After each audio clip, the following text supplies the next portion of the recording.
ओम नमः शिवाय, ओम नमः शिवाय, ओम नमः शिवाय। आपको फिर पुनः ले चलते हैं भोलेनाथ के श्री शिव महापुराण की कथा रुद्र संहिता के सती खंड के अथ चतुर्दशो अध्याय, जिसमें आपको मिलेगा कि दक्ष प्रजापति की 60 कन्याओं का विवाह और यहाँ देवी शिवा के सती का प्राकट्य, सती की बाल लीला का वर्णन। तो इस कथा में मैं आपको आज ले चलता हूँ, जिसको सुनने और पढ़ने मात्र से ही हमारा आपका देश संसार का कल्याण हो जाएगा। इससे पहले थोड़ा सा हम लोग चलते हैं भोलेनाथ के ध्यान के लिए। शानंद मानंद वने वसंतम आनंद कंदम हत पाप वृंदम वाराणसीनाथमनाथनाथम श्री विश्वनाथम शरणं प्रपद्ये। तो आगे की कथा में मैं आपको ले चलता हूँ भोलेनाथ के ध्यान के पश्चात। तो इससे पहले विघ्नों को हरने वाले भगवान गणेश और विद्या की प्रदायिनी माँ सरस्वती के श्री चरणों में शीश नवाते हुए विनम्र निवेदन करूंगा कि हमारे देश संसार में जहाँ भी भोलेनाथ के श्री शिव महापुराण की कथा हो रही हो, उसे संपन्न करने में अपना पूर्ण योगदान दें। उसके साथ साथ हमारे ऊपर भी अपनी कृपा बनाए रखें कि मैं अपने मुखार बिंदु से भोलेनाथ के श्री शिव महापुराण की कथा को जो भी शिव भक्त प्रेमी हैं उनके तक पहुंचाने का पूर्ण प्रयास करूं और इस कथा को सुन के अपने पुण्य के भागी बने। त्वमेव माता च पिता त्वमेव, त्वमेव बंधुश्च सखा त्वमेव, त्वमेव विद्या द्रविणम त्वमेव, त्वमेव सर्वम मम देव देव। ओम श्री शांब शिवाय नमः, ओम श्री गणेशाय नमः। तो पिछली कथा में देखा जाए तो परमपिता ब्रह्मा के आदेशानुसार दक्ष प्रजापति ने भी तपस्या किया और मां जगदम्बा को प्रसन्न करके उनसे वचन लिए कि आप हमारे यहाँ पुत्री के रूप में जन्म लेके भोलेनाथ से विवाह करिए।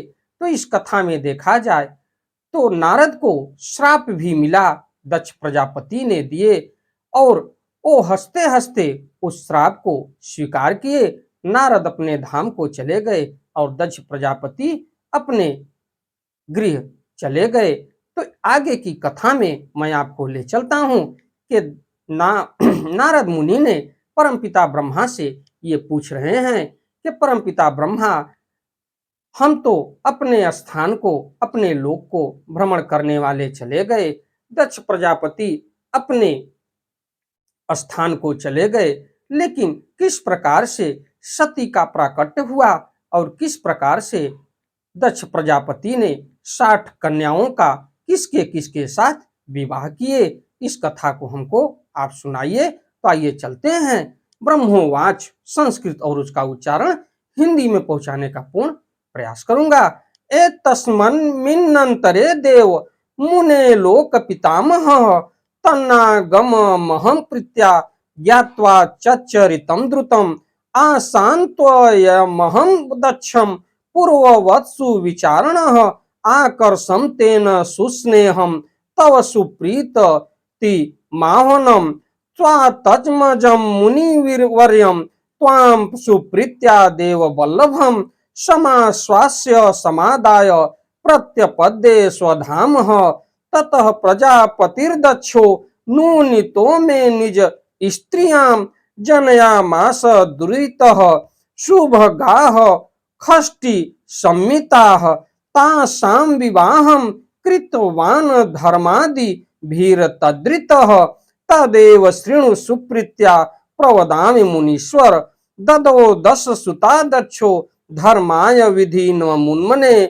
13 कश्यपाय मुने त्रिवेन्दवे भूतांगिरः कश्याववाभ्यां दे पुत्रो प्रदत्तवान् ताच्छार्य चपराः कन्याः प्रसूति प्रसवैर्यतः त्रिलोकाः पूरितास्तान्नो वर्णन्यते वास सतो भयात् कच्चिद्वान्ति तां ज्येष्ठां मध्यमां चापरे शिवां सर्वानंतराजाम केचित कल्प भेदात त्रयम च शत। तो उसके बाद परमपिता ब्रह्मा जी कह रहे हैं कि हे देव मुने, इस समय मैं लोक पितामह ब्रह्मा भी इस चरित्र को जानकर प्रीति पूर्वक शीघ्रता से वहां पहुंचा और मैंने पूर्व की भांति दक्ष प्रजापति को धैर्य धारण कराया, जिससे वे प्रसन्न हो आपसे पूर्वत स्नेह करने लगे। यानी नारद जी को फिर से स्नेह करने लगे। ये परमपिता ब्रह्मा कह रहे हैं कि हम उनको इतना समझाए कि आपसे फिर पुनः प्रेम करने लगेंगे। तो हे मुनिवर्य, मैं देवताओं के प्रिय अपने पुत्र आपको प्रेम पूर्वक बहुत धीरज देकर अपने साथ लेकर आश्रम को लौट आया और उसके बाद तदंतर दक्ष प्रजापति ने मेरी आज्ञा से अपनी स्त्री में 60 सौभाग्यवती कन्याओं को उत्पन्न किया। यानी देखा जाए तो महाराज दक्ष की पत्नी ने 60 कन्याओं को जन्म दिया और दक्ष ने आलस्य रहित होकर उन कन्याओं का विवाह धर्मादिकों के साथ जिस प्रकार किया उसे प्रीति पूर्वक सुनिए। हे मुनीश्वर, उसको मैं कह रहा हूं। हे मुने, दक्ष ने 10 कन्याएं धर्म को दिया। यानी 10 कन्याएं दक्ष ने धर्म के साथ विवाह किया और 13 कश्यप मुनि को दिया और 27 कन्याएं चंद्रमा को दिया और उसके बाद विधि पूर्वक दी। 2-2 कन्याओं को देखा जाए तो अंगिरा तथा कृशाश्व को और अन्य कन्याएं तार्क्ष को दी, जिनकी प्रसूति परंपरा से यह समस्त जगत व्याप्त है। तो इन्हीं के द्वारा ये सृष्टि, ये जगत व्याप्त है। तो विस्तार के भय से मैं उनका वर्णन नहीं कर सकता। तो ये परमपिता ब्रह्मा कह रहे हैं कि विस्तार की वजह से मैं संपूर्ण वर्णन नहीं कर सकता। कुछ लोग शिव को इन कन्याओं से ज्येष्ठ कहते हैं, कोई मध्यम कहते हैं और कोई सबसे छोटी मानते हैं, किंतु कल्प भेद से ये तीनों ही सही है। तो इसके आगे मैं आपको ले चलता हूं। तो अंतरम सुतोत्पत्ते सपत्निकाः प्रजापति दक्षो दधो सुप्रीत्या ताम मनसा जगदम्बिकाम। तो अतः प्रेमणा च तुष्ट्वा गिरा गद गदया ही सह भूयो भूयो नमस्कृत्य सांजलि वीर्य न यन्वितः संतुष्टा सा तदा देवी विचारम मुनिषिति च चक्रे वतारम वीरान्याम कुर्याम पण विपुर्यत पुरते।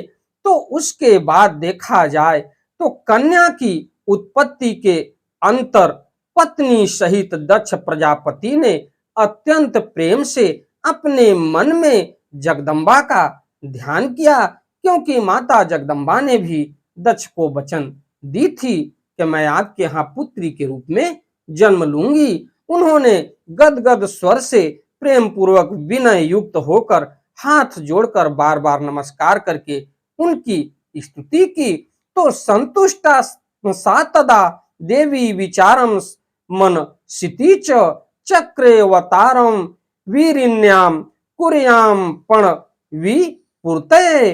अथ सो वास मनसि दक्षस्य जगदम्बिका विललास तदातीव स दक्षो मुनि सत्तमम सुमुहुर्तेन दक्षोपि स्वपत्न्याम निधदे मुदा दक्ष पत्न्यास्तदा चित्ते शिवो वास दयान्विता आविर्भूव चिन्हानि दोह दस्याखिलानि वै विरेजे वीरिणीतात हस्त चित्ताधिकम चसा शिवा वास प्रभावात्तु महामंगल रूपिणी कुलस्य संप्रदायश्च श्रुतेश्चित्त समुन्नतेः व्याधतः सुक्रिया दक्ष कृत्या पुंसवानादिकाः उत्सवोऽतीव सञ्जातस्तदा तेषु च कर्मसु वित्तं ददो द्विजातिभ्यो यथा कामं प्रजापतिः अथ तस्मिन्नवसरे सर्वे हार्यदयः सुरा ज्ञात्वा गर्भ गतां देवीं वीरेण्यां ते मुदं इयु तत्रागत्य च सर्वे ते तुष्ट बुर्ज गदम्बिकां लोकोपकारिणीं प्राणम्य च मुहुर्मुहुः कृत्वा तस्तस्ते बहुधा प्रशंसा हष्टमानसाः दक्ष प्रजापतेश्चैव वीरिण्याः स्वगृहं ययुः गतेषु नो मांसेषु कारयित्वा च लौकिकीं गतिं शिवा च पुणे सा दशमे मासि नारद आविर्बभूव पुरतो मातुः सदस्तदा मुने मुहूर्ते सुखदे चंद्रग्रह तारानुकूलके तस्यां तु जगन्मात्रायां सुप्रीतोऽसौ प्रजापतिः शैव देवीति तां मैंने दृष्टवा तां तेजो सल्व राम। तो उसके बाद देखा जाए तो दक्ष प्रजापति ने माता जगदम्बा का ध्यान किए और उनको प्रसन्न किए, यहाँ तक कि माता के आने के समय सारे ग्रह नक्षत्र और ताराबल एकाग्रचित्त होके उनके आगमन की प्रतीक्षा कर रहे थे कि कब ऐसा हो कि माता शुभ मुहूर्त में प्रकट हो और दक्ष प्रजापति के यहाँ जन्म लें। तो तब वे देवी संतुष्ट होकर मन में विचार करने लगी कि मुझे अपनी प्रतिज्ञा को पूर्ण करने के लिए वीरिणी में अवतार लेना चाहिए। इसके बाद उन जगदम्बा ने दक्ष के मन में निवास किया। हे मुनि सत्तम, उस समय वे अत्यंत शोभित होने लगे और उन्होंने उत्तम शुभ मुहूर्त में अपनी स्त्री में प्रसन्नता पूर्वक गर्भाधान किया और तब वे दयामयी शिवा दक्ष पत्नी के हृदय में निवास करने लगी और दक्ष की स्त्री में गर्भ के समस्त लक्षण प्रकट होने लगे। यानी माता के आगमन से उनके पत्नी के गर्भ में माता होने के वजह से उनको ये महसूस होने लगा और उनको सारे लक्षण प्रकट होने लगे। हे तात, गर्भ में शिवा के निवास के प्रभाव से वे दक्ष पत्नी वीरिणी महामंगल स्वरूपा और पहले की अपेक्षा अधिक प्रसन्नचित हो गई। यानी वीरिणी अधिक प्रसन्न हो गई उनके गर्भ में माता को होने के वजह से। उस समय दक्ष ने अपने कुल के संप्रदाय के अनुसार, वेद के अनुसार तथा अपने सम्मान के अनुरूप प्रसन्नता पूर्वक पुंसव नादि सभी संस्कार किए। उन पुंसव नादि कर्मों में महान उत्सव हुआ। दक्ष प्रजापति ने ब्राह्मणों को उस समय यथेष्ट धन प्राप्त किया और उस समय विष्णु आदि सभी देवगण देवी को वीरिणी के गर्भ में आई हुई जानकर प्रसन्न हो गए और वहां आकर उन सब ने लोक का उपकार करने वाली उन जगदम्बा को बार बार प्रणाम करके उनकी स्तुति की। इसके बाद प्रसन्न चित्त होकर वीरिणी तथा दक्ष प्रजापति बहुत ही प्रशंसा कर वे अपने अपने घर चले गए। और हे नारद, हे मुने, इस प्रकार 9 मास पूर्ण हो जाने के बाद, समस्त लौकिक क्रिया कर लेने के बाद जब 10वां मास पूर्ण हो गया, तब वे शिवा चंद्र ग्रह तारा आदि के अनुकूल होने पर सुखद मुहूर्त में शीघ्र ही माता के सामने प्रकट हो गई। उनके उत्पन्न होते ही प्रजापति दक्ष बड़े प्रसन्न हुए तथा उनके प्रकृष्ट तेज को देखकर उन्होंने उन्हें वहीं शिवा देवी समझा। तो हे मुनीश्वर, उन देवी के उत्पन्न होते ही उस समय आकाश से पुष्प वृष्टि होने लगी। मेघों ने जल की वर्षा प्रारंभ कर दी और सभी दिशाएं शांत हो गई। देवता आकाश में स्थिर होकर उत्तम बाजे बजाने लगे और शांत अग्नियां प्रज्वलित हो उठी। इस प्रकार सभी दिशाओं में मंगल ही मंगल हो गया और वीरणी में उत्पन्न हुई उन जगदम्बा को देखकर दक्ष भक्ति पूर्वक हाथ जोड़कर उन्हें नमस्कार करके स्तुति करने लगे। इसी के साथ मैं अपनी वाणी को विराम देते हुए अगली कथा में मैं आपको फिर ले चलूंगा। हमारी वीडियो, हमारी कथा आपको अच्छी लगे तो वीडियो को लाइक करिए, शेयर करिए, चैनल को सब्सक्राइब करिए, बेल आइकन दबाना न भूलिए, जिससे हमारी कोई भी महत्वपूर्ण धार्मिक वीडियो आप तक शीघ्र पहुंचे। चलते चलते एक बार प्रेम से बोलिए ओम नमः शिवाय, ओम नमः शिवाय, ओम नमः शिवाय, ओम नमः शिवाय। आगे की कथा में मैं आपको ले चलूंगा कि मां जगदम्बा जो प्रकट हुई हैं और भोलेनाथ से कैसे विवाह होगा और किस हिसाब से भोलेनाथ विवाह करेंगे, तो आगे की कथा में मैं आपको ले चलूंगा।